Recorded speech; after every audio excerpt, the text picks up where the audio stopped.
চালাকি চালাকি নয়। যেমন এই যে 9টা দিন জগন্নাথ মাসির বাড়িতে আছে, জানো তো? জগন্নাথ কায়দা করতে গিয়ে আমার গুন্ডিচা মাসির বাড়িতে বন্দী হলো 9টা দিন। এই পৃথিবী যতদিন থাকবে, জগন্নাথ ধাম পুরী ধামে জগন্নাথ যতদিন থাকবে, যত মহামারী হোক না কেন, কিন্তু 9টা দিন মাসির বাড়ি জগন্নাথকে যেতেই হবে। কেন? 18টা ছেলে হারিয়েছে এই গুন্ডিচা মা, একটা নয় দুটো নয়, 18টা ছেলে হারিয়ে পাগলিনীর মতো কেঁদে কেঁদে অন্ধ হয়ে বসেছিল।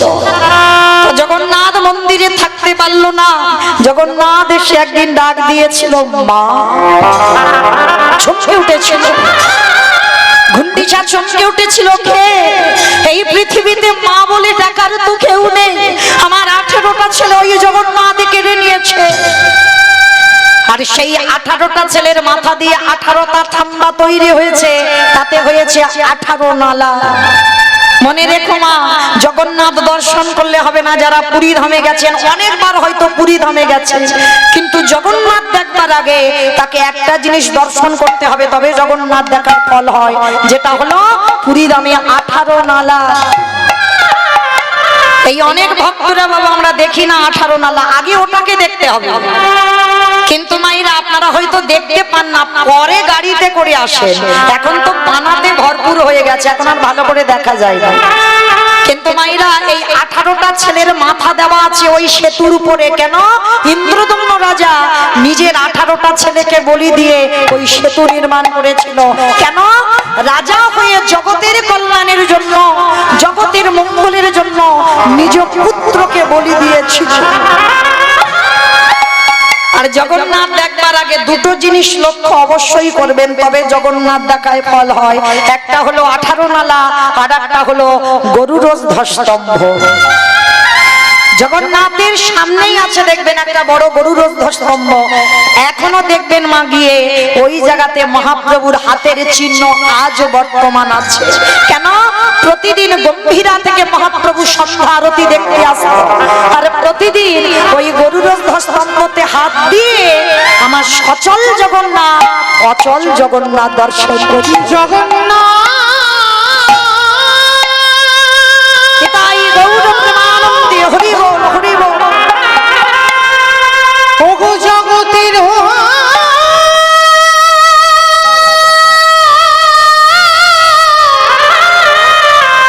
জগতের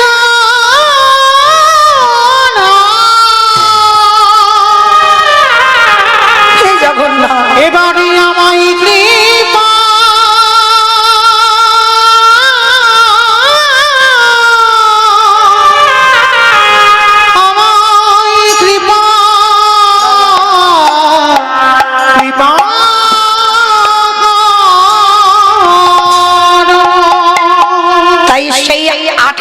ছেলে হারিয়ে গুন্ডিচা আমাকে দিয়েছিল।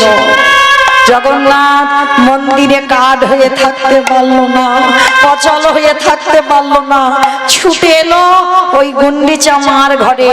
যেই না মা বলে ডেকেছে, সর্বঙ্গে জগন্নাথের হাত বুলাচ্ছে। কে তুই? আমার তো একটাও ছেলে মা বলে ডাকার নেই, সত্যি করে বল তুই কে? মা আমি তোমারই জগন্নাথ। চলে যা। কেন এসেছিস আমার কাছে? দেখতে এসেছিস আমি কত সুখে বসে আছি পুত্র হারিয়ে। মা কারণ যদি একটা ছেলে চলে যায়, আর একটা ছেলেকে কি ভালোবাসে না? পারবি আমার সন্তান হয়ে আমার কাছে থাকতে? পারবি আমার হাতের রান্না খেতে? আর আপনারা জানেন মা, মায়ের পরেই মাসিরই জায়গা এই জগতে। মায়ের মতো করে একজনই ভালোবাসে, সেটা হলো মাসি। জগন্নাথ সেই দিন গুন্ডিচা মাসিকে ধরে বলেছিল, আজকে থেকে তুমি হবে আমার মায়ের পরের জায়গা মাসি। কথা দিলাম মা, পৃথিবী যতদিন থাকবে, আমি যতদিন এই জগন্নাথ ধামে থাকবো, এই পুরী ধামে থাকবো, শ্রীক্ষেত্রে থাকবো, আমি 9টা দিন, পৃথিবী নয় প্রলয় হয়ে গেলেও আমি 9টা দিন তোমার কোলে বসে তোমার হাতের রান্না আমি নিজে মুখে সেবা করব। জগন্নাথকে ধরে বলেছিল, জগন্নাথ তুই আসবি? আসবো মাসে, আমি কথা দিলাম এই পৃথিবী যতদিন থাকবে আমি তোমার কাছে 9টা দিন কেউ আমায় ধরে রাখতে পারবে না। আমি আমার 9টা দিন আমার গন্তব্যস্থল থেকে আমি তোমার কাছে তোমার হাতের রান্না আমি 9টা দিন সেবা করব। আজও সেই কথা জগন্নাথ রেখেছে। আজও ভক্তরা এখনো নিয়ম পালন করে। আমার জগন্নাথ ভক্তের ডাকে মাসির বাড়ি চলে যায়। তাহলে লক্ষ্য করেন, ভক্তই একমাত্র পারে ভগবানকে জব্দে ফেলে দিতে, আর অন্য কেউ পারবে না। যার জন্য 9টা দিন পরে থাকতে হলো নিজের মন্দির ছেড়ে আমার গুন্ডিচা মাসির ঘরে। ঠিক তদ্রূপ 12 বৎসর তুলসী ভাসিয়ে আমার পরম বৈষ্ণব বাবা ভোলানাথ কৃষ্ণকে গৌর করে টেনে আনলো, শুধু নিজের জন্য নয়, কলির মানুষদের উদ্ধার করবে বলে। তো আজকে লক্ষ্য করে দেখেন, এই যে পরম বৈষ্ণব বাবা ভোলানাথ 3টে যুগে শিব হলো, কিন্তু কলি যুগে শিব নয়। কেন নয় মাইরা? এই জায়গাটা একটু বিচার করে দেখেছেন? বাবা ভোলানাথ 3টে যুগে শিব হলো, কলিযুগে কি এমন ঘটনা ঘটলো যে বাবা কলিযুগে আসতে পারছে না, একেবারে অদ্বৈত আচার্য গোসাই হলো? তার একটাই মাত্র কারণ, পরম বৈষ্ণব একটা অপরাধ করে ফেলেছিল। সেই অপরাধটা কবে করেছিল জানো? মহাভারতে যুধিষ্ঠির রাজস্বাই যজ্ঞে। এই জায়গাটা নাইরা খুব মন দিয়ে শুনবেন, কেমন? আপনাদের বোঝার মতো কথা, জীব শিক্ষার জন্য এই লীলাগুলো, এই রামায়ণ মহাভারত এগুলো সবটাই বাবা জীব শিক্ষা, জীবের চেতনা। এই মহাভারতে যুধিষ্ঠির মহারাজ করেছিল রাজস্বই যজ্ঞ। যেমন ধরুন আমার কমিটি দাদা ভাইরা এই যে কীর্তনের আয়োজনটা করেছেন, বাবা একা একার দ্বারা হয়? কখনো হবে না। কেউ যদি মনে করে আমি একা একা করব, কখনো পারে না মা। আপনারা প্রশ্ন করবেন, মৌমিতা ব্যক্তিগত কীর্তনগুলো তো একা একা হয়? বলে না। অর্থ হয়তো একজন দেয়, কিন্তু শ্রম দিতে হবে বাবা অনেক মানুষকে, বন্ধু বান্ধব আত্মীয় স্বজন গ্রাম প্রতিবেশীকে বলতে হবে, তবে কিন্তু একটা যজ্ঞ হবে। তো মহাভারতের রাজস্বই যজ্ঞ হচ্ছে ভগবান কৃষ্ণ সবাইকে দায়িত্ব দিয়েছে। আর যুধিষ্ঠির মহারাজ বলছে, কৃষ্ণ কৃষ্ণ তুমি তো সবাইকে দায়িত্ব বুঝিয়ে দিচ্ছ, আচ্ছা তুমি নিজে কোনো দায়িত্ব পালন করবে না? ভগবান আমার হেসে বলে উঠলে, জানো দাদা, আমি তো সবাইকে একটা করে কাজ দিয়েছি, কিন্তু আমি আমার জন্য আলাদা করে 2টো কাজ ফেলে রেখেছি। সে কি? সবাইকে তুমি একটা করে কাজ দিয়েছো, আর তুমি তোমার জন্য 2টো কাজ? ঠিক আছে, বলো তো কৃষ্ণ কি কি কাজ দিয়েছো? বলে, জানো দাদা, আমার প্রথম কাজ হবে এই যজ্ঞে যত যত ভক্তরা আসবে অনুভব করবেন না,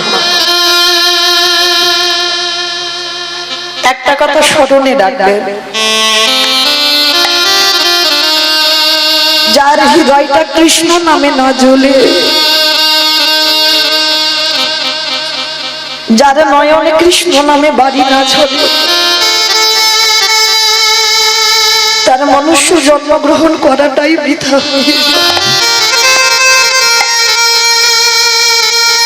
দেখবেন বাবা, হেসে কীর্তন শোনার শ্রোতা অনেক পাওয়া, লাখ লাখ পাওয়া যায়, কোটি কোটি পাওয়া যায়,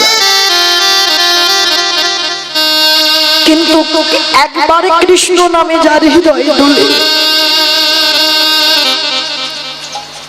এইরকম ভক্ত জগতে বড় দুর্লভ। ভগবান বলছে, জানো আমি 2টো কাজ নিয়েছি। প্রথম কাজ হবে এই যজ্ঞে যত যত ভক্তরা আসবে আমি কৃষ্ণ দয়াময় নিজের হাতে তাদের চরণ যুগল ধৌত করে দেব। সবকে উঠেছে অসম্ভব। কৃষ্ণ, এটা তুই কি বলছিস? কে কোন জাতের মানুষ আসবে জাতির ঠিক নেই, কে নিচু জাত, কে উঁচু জাত, কে ব্রাহ্মণ, কে বৈষ্ণব, কে কোন জাত আসবে, তুই সবার পা ধোয়াবি? ভগবান আমার একটু মুচকি হেসে বলেছিল, জানো দাদা, বৈষ্ণবের কোনো জাত হয় না, মনে রাখবে মা, বৈষ্ণবের কোনো জাত হয় না। আমি উঁচু জাত বলে আমি বৈষ্ণব হব না। বৈষ্ণব একটা ধর্ম, সেটা আপনি হতে পারেন, আমিও হতে পারি। ত্রিনাদপি শুনেছি না তরুণীব সহিষ্ণু অমানিনা মানবেন কীর্তনীয় সদা। যার হৃদয় ঘাসের থেকে আরো নরম, যার হৃদয়ে কোনো লোভ লালসা কামনা বাসনা নেই, হাজার কটু কথা বলবেন, মুখের উপরে জোর বলা একটা কথা বলবেন। যার হৃদয়টা সদাই কৃষ্ণ নামে কাঁদে, মনে রাখবেন, তাহলে তুমি বৈষ্ণব হবার কিছুটা অর্জন করেছো। তো ভগবান কৃষ্ণ বলছে আমি সবার পা ধোবো। আচ্ছা ভাইরা, এই জায়গাটা একটু ভেবে রেখেছে, যিনি বিশ্বের শ্রেষ্ঠ মালিক ভগবান, যার কোনো কিছু অভাব নাই, যে মনে করলে একটা সেকেন্ডে পৃথিবীটাকে লয় প্রলয় করে দিতে পারে, একটা সেকেন্ডে পৃথিবীটা ধ্বংস করতে পারে, সেই ভগবান আজকে রাজস্বই যজ্ঞে পা ধোবার কাজ করছে কেন? ভগবান নিজের জন্য না, আপনাদের আমাদের চৈতন্য দেবে বলে, শিক্ষা দেবে বলে। কি শিক্ষা পাচ্ছি আমরা? ভগবান জগৎকে শেখালো, রে কলির জি, তোদের দুয়ারে যদি কোনোদিন সাধুগুরু বৈষ্ণব যায়, চেষ্টা করবি সবার আগে নিজের হাতে তাদের চরণগুলো ধরতে। মনে রেখো মা, যদি কোনোদিন পান সাধুগুরু বৈষ্ণব গুরুদেব দুয়ারে, চরণ ধরে বলে যায় সবার আগে চরণ ধোয়ার ব্যবস্থাটা করতে। আর যদি বছর অন্তর গুরুদেব না আসে, যে যার ঘরের বাবা মা তো আছে, শ্বশুর শাশুড়ি তো আছে, যদি থাকে, আমি বলে যাচ্ছি না যে রোজ রোজ তাদের পা ধোয়া প্রয়োজন নেই, বৎসরে সারা বৎসরে একটা দিন চেষ্টা করো মা, এই অধম কীর্তনিয়ার কথা যদি কারোর মনে থাকে, তুমি যদি ভগবানকে ডাকতেও ভুলে যাও, ভগবান বললেন আমার থেকে যদি কেউ আমার ভক্তকে বেশি ভালোবাসে, আর বিশেষ করে ভাগবতে সুদামাকে বলে রেখেছিল, সুদামা সবার আগে বড় গুরু হলো যে যার ঘরের বাবা মা, তারপরে শিক্ষা গুরু দীক্ষা গুরু, তারপরে গুরু হলাম আমি ভগবান। ওই ভগবান তো একবারও বলেনি পৃথিবীতে সব থেকে আমি বড় গুরু, না, সবার আগে বাবা মাকে জায়গা দিয়েছে। তাই চেষ্টা করবেন মা, বৎসরে একবার, যেমন ভগবানকে সিংহাসনে রেখে ভজন করছেন, বৎসরে একবার বাবা মাকেও সিংহাসনে বসিয়ে বাবা মার গলায় মালা দিয়ে নিজের হাতে চরণগুলো ধৌত করে আমরা মনুষ্য জীবনে কর্তব্য, যে মা 10 মাস 10 দিন কত কষ্ট ভোগ করে দেখেছি, বৎসরে একবার নিজের হাতে বাবা মাকে একটু যত্ন করে খাইয়ে দিল। কারণ ভগবান কৃষ্ণ রাজস্বই যজ্ঞে করে শিক্ষা দিল, তোরা আমাকে দেখে সে নিজে আচরি ধর্ম জীবের শেখায়, নিজে না করলে ধর্ম জীবকে শেখানো না যায়। ও যে ভক্তিতে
ভক্ত ভক্তরা প্রসাদ পেয়েছিল, কৃষ্ণ আড়ালে গিয়ে ওই এঁঠো পাতাগুলো নিয়ে নর্দমায় ফেলেছিল।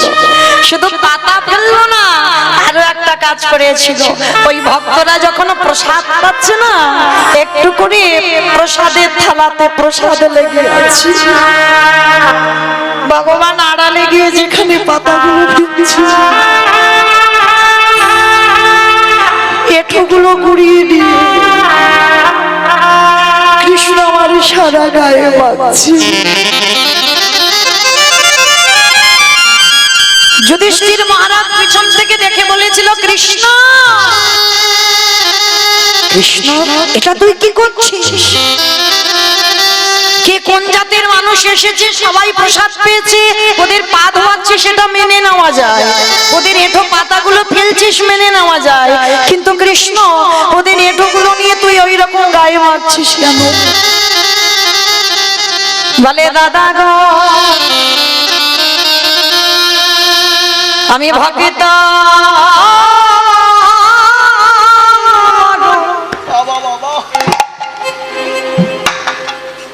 আমার ভালো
আমি যে ভক্ত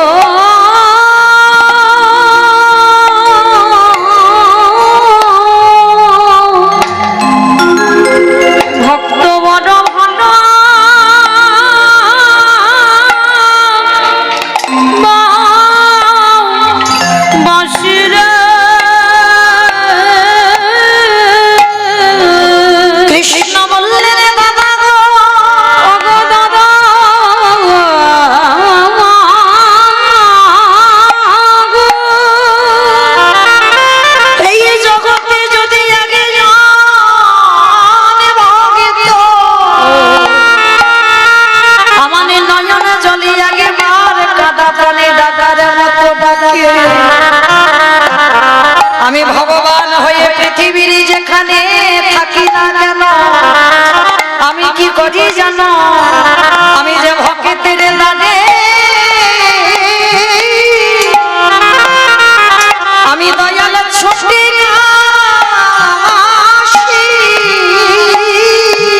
যে জনে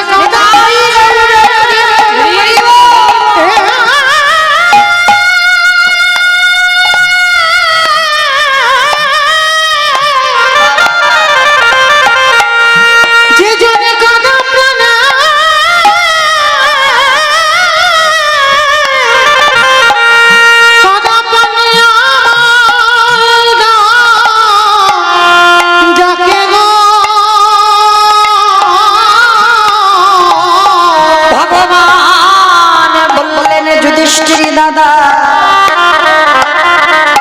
এ জগতে ভক্ত যদি একবার আমার চরণে সবে সঁপে দেয় আমি তাকে নিয়ে কি করি জানো? শুধু ভক্ত ভগবান ভক্ত একা কাঁদে তা তো নয়, আজ দুজন কাঁদে, আজ দুজন কাঁদে। ভক্ত কাঁদে আর ভগবান কাঁদে, দেখো দুজন কাঁদে। বলি পিতা কাঁদে আর পুত্র কাঁদে, দেখো দুজন কাঁদে। ওগো জীবাত্মা কাঁদে আর পরমাত্মা কাঁদে, দেখো দুজন কাঁদে। আস্তে মাইরা মনে রেখো, ভক্ত যদি ডাকার মতো ডাকতে পারে ভগবানও তার দাস হতে পারে।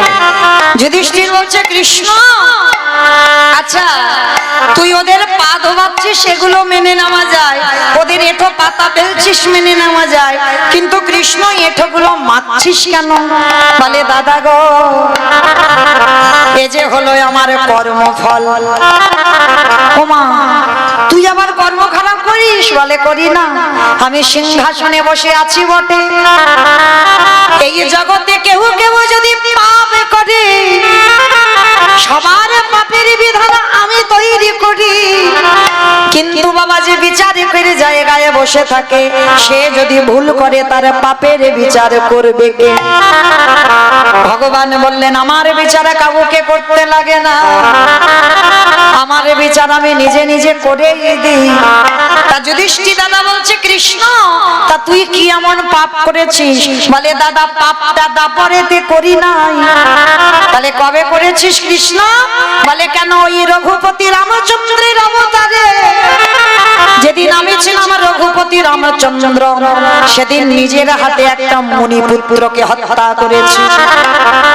ও বাবা মুনিপুত্র সে কে? বলে জানো দাদা যার নাম হচ্ছে বিশ্বের সবার মুনির ছেলে, যার নাম রাবণ রাজা। রাবণ রাজাকে নিজের হাতে হত্যা করেছি অকাল বোধন দুর্গা পূজা করে, মানে আমি চালাকি করে রাবণকে মেরেছি। আর তাতে কি হয়েছে জানো? রামচন্দ্র বলছে আমার সর্বশরীরটা পাপী হয়ে গেল। ভাবতে পারছেন না রাবণের মতো দুরাচারকে মেরে নাকি রামচন্দ্রের পাপ হয়েছে? এইটা হাসির কথা হলো না? কে গো মাইদা রাবণ কি ভালো লোক ছিল? তাহলে রাবণের মতো যদি দুষ্ট লোক তাকে যদি মারা যায় আর তাকে মেরে বাবা কি হবে? কোনোদিন পাপ হয়? বলে না, জগতে যারা জানে না বোঝে না তারাই বলে রাবণ খারাপ। কি গো মাইরা রাবণের একটা কথা তো আপনারা বলেন, কি বলে? রাবণের একটা কথা বলেন না, তুই হলি ঘরশত্রু বিভীষণ। কি মাইরা বলেন তো? তুই হলি ঘরশত্রু বিভীষণ, আমার খাবি আমার পড়বি আর আমার ঘরের গল্পগুলো লোকের কাছে বলে বেড়াবি। কি মা বলি না আমরা তুই হলি ঘরশত্রু বিভীষণ, আমার ঘরের গল্পগুলো সব লোকের কাছে বলে বলে বেড়াচ্ছিস? এগুলো আপনারা বলেন না, আমরাও বলি না। তাহলে বলেছিল কে? রাবণ তার ভাই বিভীষণকে বলেছিল। কবে জানো?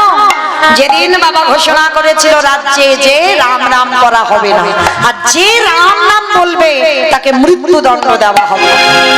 কিন্তু মায়েরা তারই ভাই রাতের অন্ধকারে দরজা বন্ধ করে রাম রাম রাম রাম বলে কাঁদে। হঠাৎ একদিন রাবণের কানে সংবাদটা গেল তার ভাই রাম বলে কাঁদছে। আর যেই সংবাদটা পেয়েছে রাবণ রাজা পাগলের মতো ঊর্ধ্বশ্বাসে, বিশাল বড় চেহারা তো, ঊর্ধ্বশ্বাসে ছুটে এসেছে, কান পেতে শুনছে যে সত্যি ভাই তো রাম রাম বলে কাঁদছে। কিছু না বলে মা লাথি মেরে দরজাটা ভেঙে দিয়েছে। আর যেই না ভেঙে দিল মা, দেখে না নিরজনে বসে বসে রামের প্রতিচ্ছবিটা নিয়ে বিভীষণ কাঁদছে। আর রাবণ কাউকে কিছু না বলে পিছন থেকে গিয়ে বিভীষণের বুকে একেবারে সজোরে লাথি মেরেছে। সজোরে লাথি দিয়েছে। আর এত জোরে লাথি মেরেছে বাবা বিভীষণ মুখ ঠুকে পড়ে গেছে ধুলা। জায়গাটা আমার একটু ভালো করে বুঝবেন। আচ্ছা বলো তো মা, তুমি আচমকা বসে আছো, ভগবানের নাম করছো, আর কেউ যদি হঠাৎ পিছন থেকে এসে সজোরে তোমার বুকে লাথি মারে, ছেড়ে দেবে? বড় ভাই যদি ছোট ভাইয়ের বুকে লাথি মারে ছেড়ে দেবে? অত সোজা নয়। ভাইয়ে ভাইয়ে লাঠালাঠি হয়, ভাইয়ে ভাইয়ে খুনোখুনি হয়, ভাইয়ে ভাইয়ে জায়গা জমিতে শিল্পতা হয়, ভাইয়ে ভাইয়ে ঝগড়া করে মামলা পর্যন্ত চলে। কিন্তু মনে রেখো বাবা, এগুলো আপনাদের সঙ্গে আমাদের সঙ্গে হয়। রাবণ, বিভীষণ এরা এমন ভাই নয়, একেবারে আলাদা।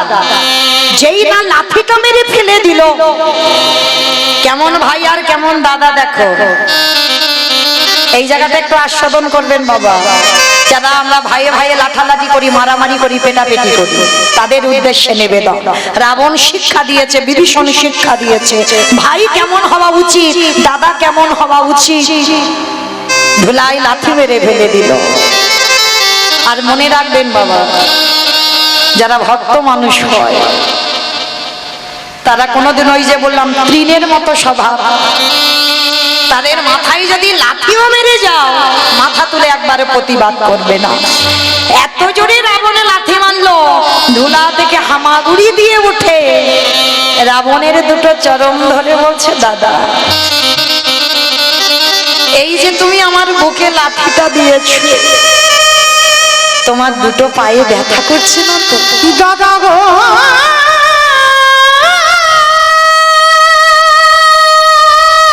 দূর হয়ে যা, শত্রু বিভীষণ বেরিয়ে যা, এক্ষুনি বেরিয়ে যা। আমারই কঠিন বুকে বুকে লাঠি মেরে তোমার কোমল চরণে কি, তোমার কোমল চরণে কি দাদা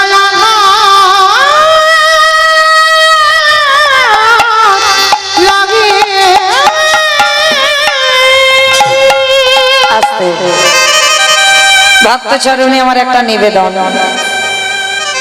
আমার দিদি ভাইরা আসছে আপনাদের মতো ভক্ত চরণে একটু ভিক্ষার আঁচল নিয়ে। আমার দিদি ভাইদের হয়ে আপনাদের চরণে আমার একটা নিবেদন। যার যেমন ক্ষমতা আছে, যার যেমন সামর্থ্য আছে, কোনো চাপিয়ে দেবার ব্যাপার নয়। ভগবানের নামে, ভগবত সেবায়।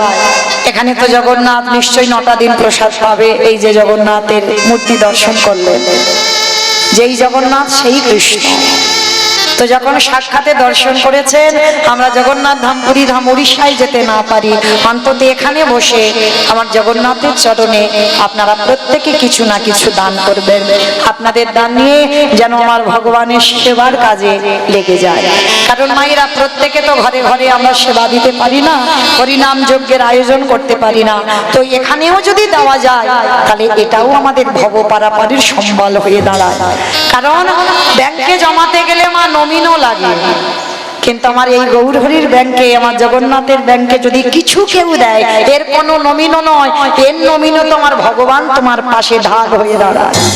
শেষের দিনে তুমি ওই 1 টাকার বিনিময়ে 1 লাখ টাকা যে কোথা থেকে পাবে তুমি নিজে কল্পনাও করতে পারবে না। তো যাই হোক, সবার চরণে আমার নিবেদন, প্রত্যেকে যারা যারা আছেন, যারা যারা বসেছেন, ভক্তবৃন্দ সবাই যার যেমন ক্ষমতা আছে প্রত্যেকে কিছু না কিছু আমার ভক্তের আঁচলে অবশ্যই করে দেবে। প্রেম সে বলো নিতাই গৌর প্রেমানন্দে। কারণ ভিক্ষা না হলে সেবা হবে না, ভিক্ষাটা অবশ্যই করতে হবে। ওই জন্য প্রত্যেকে ভিক্ষার আঁচলে দেবে, এটা নিয়ম। হরিনাম শুনতে এসেছেন, শুধু হাতে শুনতে নেই, ভগবত সেবায় কিছু দিয়ে শুনতে হয়। তো চলেন, যেই না বাবা বিভীষণের লাঠিটা দিয়েছে, আর লাঠিটা খেয়ে বাবা রাবণ রাজাকে ধরে বলছে, দাদা তোমার পায়ে ব্যথা কাটেনি তো, দূর হয়ে যাবে, এই মুহূর্তে এক্ষুনি তুই বেরিয়ে যাবি। একটা লাঠি খেয়ে চলে গেল বিভীষণ। আচ্ছা মা, কোনো দাদা যদি ভাইকে লাথি মারে কষ্ট কি হয় না? মাঝে মাঝে দেখবেন আপনারা ছেলে মেয়েদের উপরে খুব রেগে যান, আর রেগে গিয়ে মাঝে মাঝে মারধরও করেন না। বড় বড় ছেলে হয়ে গেছে, কিন্তু একেবারে জোরে চর বসিয়ে দিলে একটা, কিন্তু ছেলেকে মারবার পরে আধা ঘন্টা পরে কষ্ট হয় না?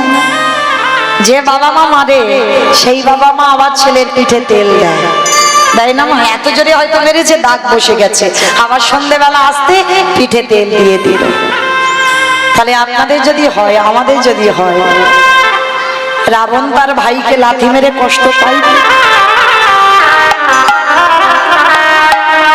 সবাই তো রাবণের বাইরেটা দেখেছে, ভিতরটা দেখে। সারা রাত রাবণ ঘুমাতে পারে, শুধু ছটফট করছে ভাইটা কোথায় গেল একটা লাথি খেয়ে। কিন্তু রাবণ ভালো জানে যে আমার ভাই লাথি খেয়ে কত দূর যাবে। ওর না হতে হতে একেবারে রামচন্দ্রের কাছে গিয়ে ডাক দিয়েছে, ভাই